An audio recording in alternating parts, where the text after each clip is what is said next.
কুয়াকাটার বিভিন্ন দর্শনীয় স্থান ঘুরে দেখার পর এই পর্বে থাকছে কুয়াকাটা থেকে দশমিনা হয়ে ভোলা জেলার চরফ্যাশন উপজেলা ভ্রমণ এবং চরফ্যাশন উপজেলায় অবস্থিত ম্যানগ্রোভ বনের দ্বীপ চর কুকরিমুকরি ঘুরে দেখার অভিজ্ঞতা, ভ্রমণ খরচের বিস্তারিত।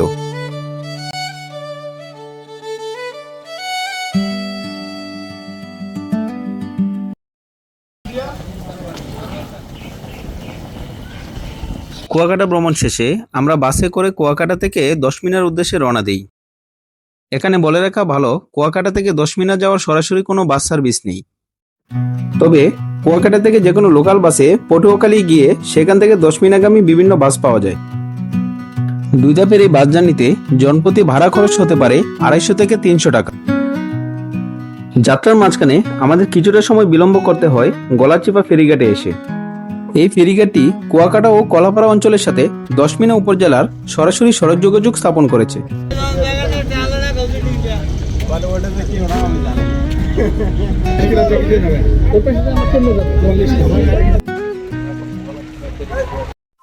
প্রায় 3.5 ঘন্টার বাস জার্নি শেষে আমরা দশমিনার হাজিরহাট লঞ্চঘাটে আসি।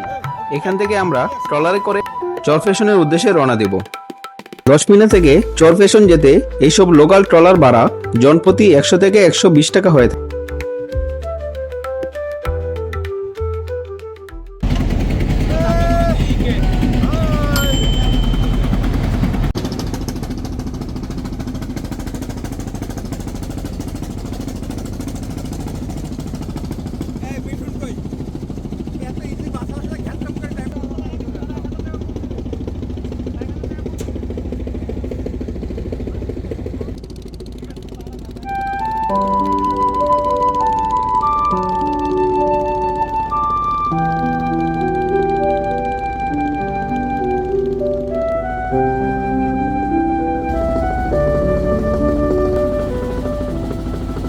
তেঁতুলিয়া নদীর বুক চিরে যখন আমাদের ট্রলারটি এগিয়ে চলেছিল, তখন নদীর দুই পাশের সবুজ প্রকৃতি, জেলেদের মাছ ধরার দৃশ্য এবং যাকে যাকে উড়ে যাওয়া বকেদের পালের দৃশ্য আমাদের মনকে শীতল করে দিয়েছিল।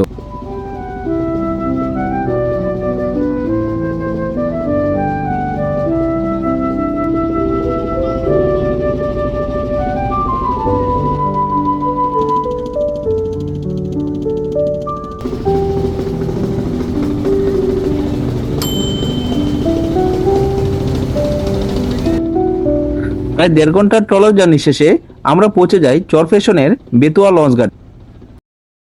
চরফ্যাশনে আমরা রাত্রি যাপনের জন্য বেছে নিই হোটেল মারুফ ইন্টারন্যাশনাল। এটি চরফ্যাশনের মোটামুটি একটি ভালো মানের আবাসিক হোটেল। ঠিক আছে, গুড পারফরম্যান্স।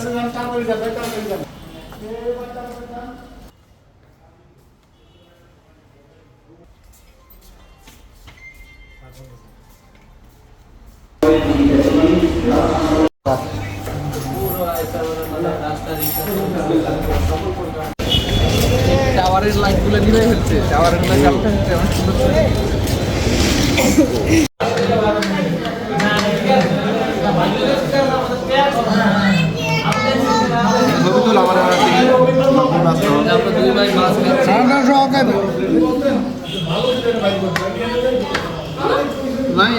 পরদিন সকালবেলা আমরা প্রথমেই চরফ্যাশনে অবস্থিত চরফ্যাশন টাওয়ারটি দর্শনে যাই, যার পূর্ববর্তী নাম ছিল জ্যাকব টাওয়ার। দৃষ্টিনন্দন এই টাওয়ারটির উচ্চতা 125 ফুট। টাওয়ারের প্রবেশ মূল্য জনপ্রতি 100 টাকা করে।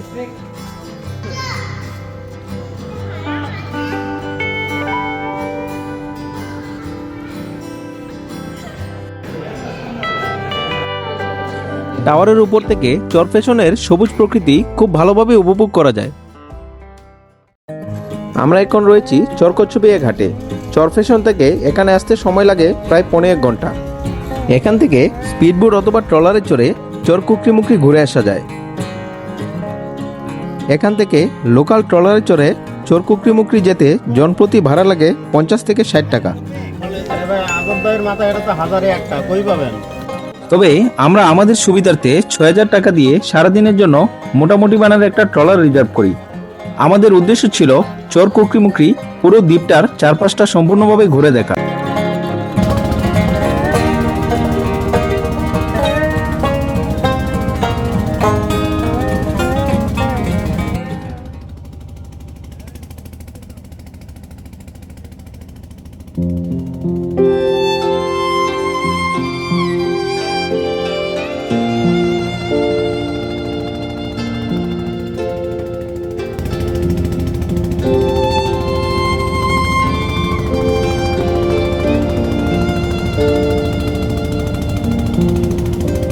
আমাদের ট্রলারটি মেঘনা নদীর কোল ঘেঁষে এগিয়ে চলেছিল চরকুকরিমুখী দ্বীপের দিকে।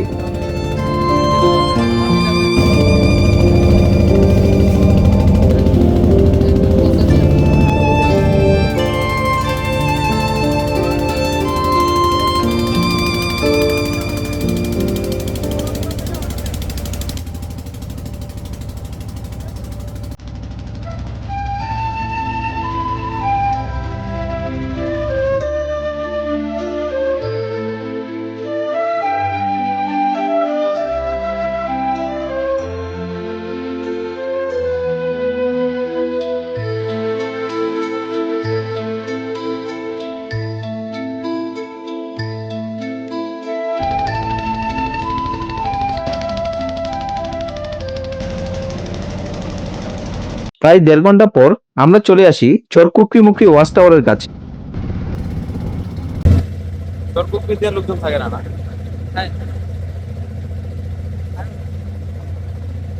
হ্যাঁ, এই জায়গায় কি কি দেখবো আমরা?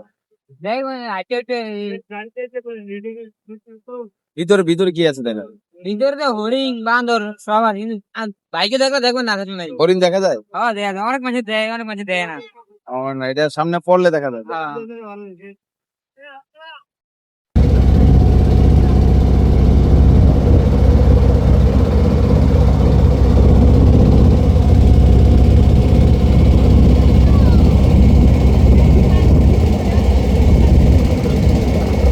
সরাও।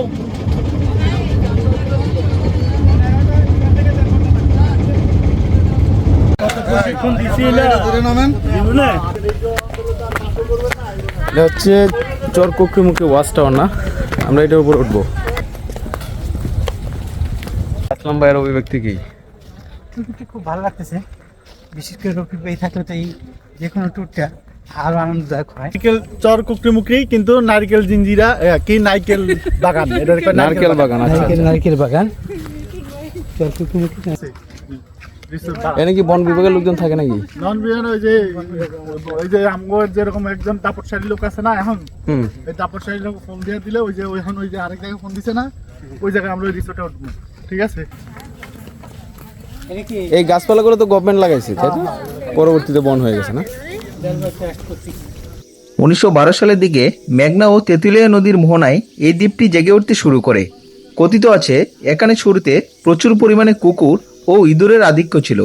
ইঁদুরকে এখানকার আঞ্চলিক ভাষায় বলা হতো মুকরি, যেখান থেকে এই দ্বীপের নাম দেওয়া হয় কুকরি মুকরি।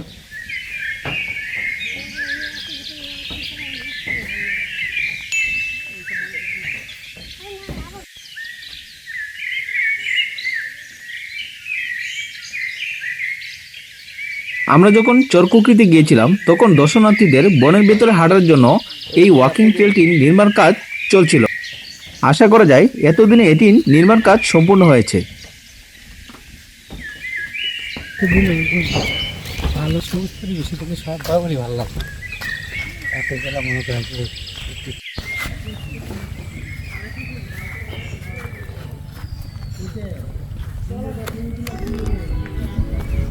আমরা যে পাশটাতে নেমেছিলাম তার ঠিক অপর পাশটাতেই নেমে বেশ কিছুটা পথ হেঁটে যেতে হয় নারিকেল বাগান এবং সি বিচ পয়েন্টে, যেখানে মূলত দর্শনার্থীরা ক্যাম্প করে রাত্রি যাপন করে।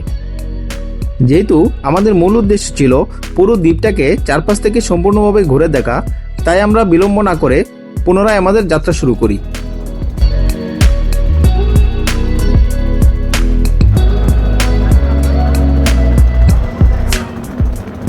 যেতে যেতে আমাদের চোখে পড়ে দুর্গম এই দ্বীপে গড়ে ওঠা বিটিসিএল এর সাবস্টেশন। এটি 2012-13 সালের দিকে স্থাপন করা হয়েছিল। এরপর থেকেই মূলত দ্বীপের লোকজন এবং ঘুরতে আসা পর্যটকরা ইন্টারনেট সহজেই ব্যবহার করতে পারেন।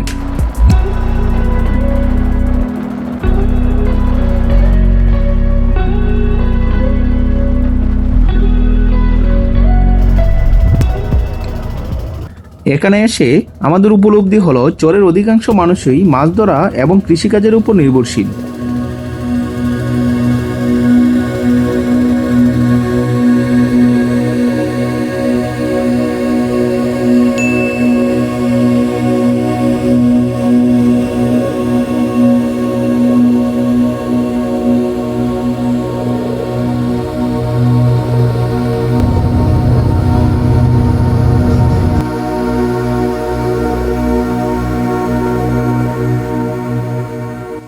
এটি চরকুকরিমুকরি লঞ্চ ঘাট। পর্যটকরা মূলত চরকচুপিয়া হতে ট্রলার অথবা স্পিডবোটে সরাসরি এই ঘাটে এসে নামে।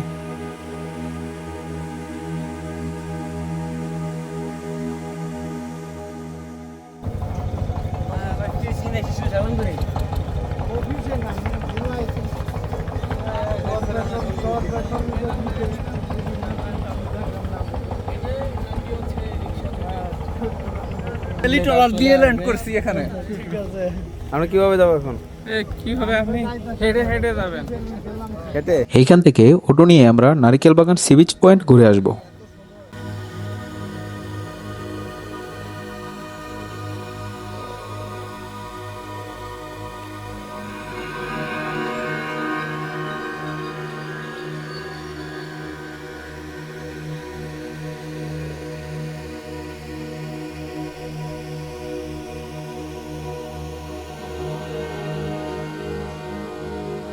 নারিকেল বাগান এবং সি বিচ ঘুরে দেখার পর আমরা আবার চরপেশনের উদ্দেশ্যে রওনা দিই।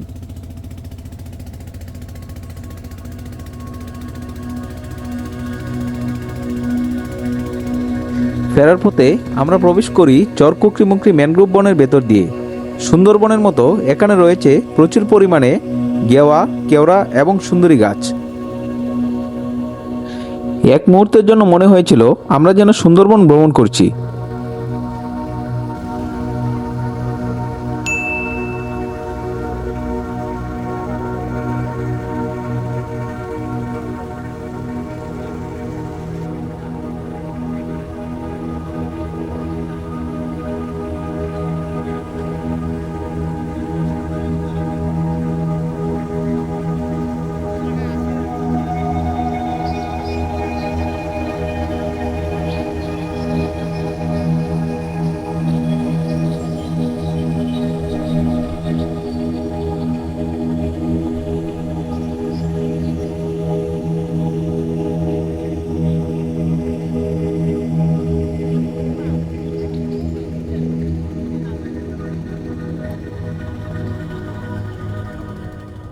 সারাদিনের ভ্রমণ শেষে আমরা সন্ধ্যার আগেই চরকচ্চপিয়া ঘাটে ফেরত আসি।